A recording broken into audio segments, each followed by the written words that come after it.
I want to thank everybody for coming here this morning. I grew up in Wheaton and have spent my entire life here in Illinois. Our state is blessed with abundant resources, as was discussed on the video by folks from across our region. Vibrant centers of commerce, top quality institutions, and a diverse economy. We feed the world with corn, soybeans, and wheat grown right here in Illinois. Illinois' manufacturing sector supplies the world with machinery, electronics, and clothing. Chicago's economy is one of the largest in the country. Our vast rail networks and airports have made Chicago the logistics and transportation hub of the Midwest. Illinois has world-class museums and universities, numerous Fortune 500 companies, and a vibrant arts and humanities community. So why is everybody leaving? In the last decade, Illinois has net lost 736,000 people. Only California and New York have lost more population. Despite these advantages, Illinois is 48th in the nation in economic performance. Only Michigan and Ohio rank lower.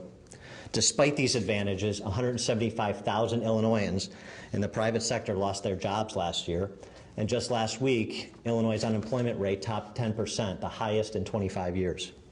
In short, we are failing to take advantage of Illinois' many blessings. For the last 6 years, politicians from both parties have told us that Rod Blagojevich was the problem, and what Illinois needed was just a better management team in the governor's office. While Blagojevich was a disastrous chief executive, he is now gone, and yet our problems persist. The General Assembly has again been forced into an overtime session that starts today. There is no state budget for the coming fiscal year. The era of good feelings supposedly ushered in by Governor Pat Quinn has produced little in the way of results. So to argue that Illinois' problems are simply a function of bad management is like saying the Soviet Union failed because the wrong guys were on the Politburo. The truth is Illinois state government is plagued with systemic problems.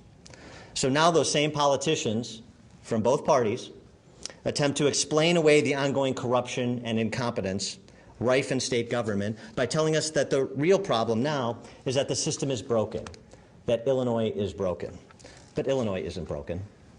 They say the reason the Chicago public schools only graduate 50% of their students is because Illinois is broken and CPS is broken.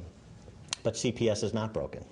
They say the reason nothing has been done to reform the state's unsustainable Medicaid program, which will consume half of the state's budget in little less than 10 years if that system is because that system is broken.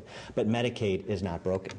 They say the reason Illinois' tollways are inefficient and congested and poorly maintained is because the tollway system is broken.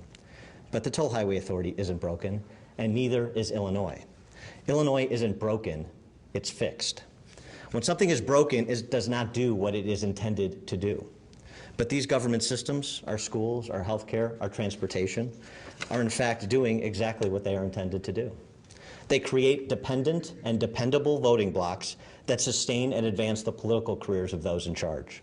They provide secure jobs and guaranteed pensions for the patronage armies of the political establishment.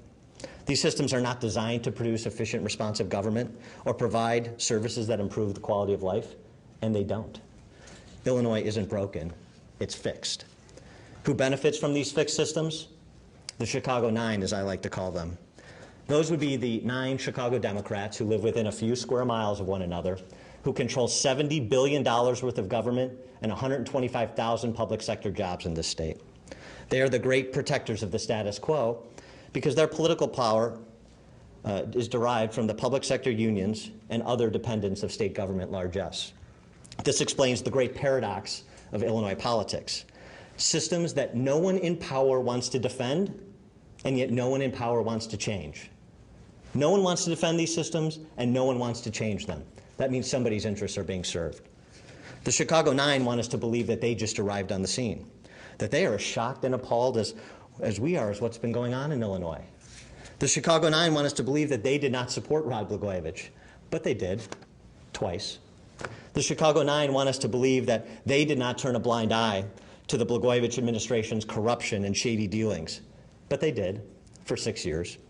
In 2002, during her campaign for Attorney General, Lisa Madigan and the other members of the Chicago Nine brutalized her predecessor, Jim Ryan, for not doing enough to root out corruption under George Ryan.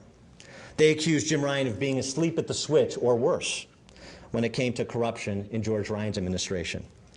Well, where was Lisa Madigan during the Blagojevich reign? Which corrupt public officials has Lisa Madigan brought to justice?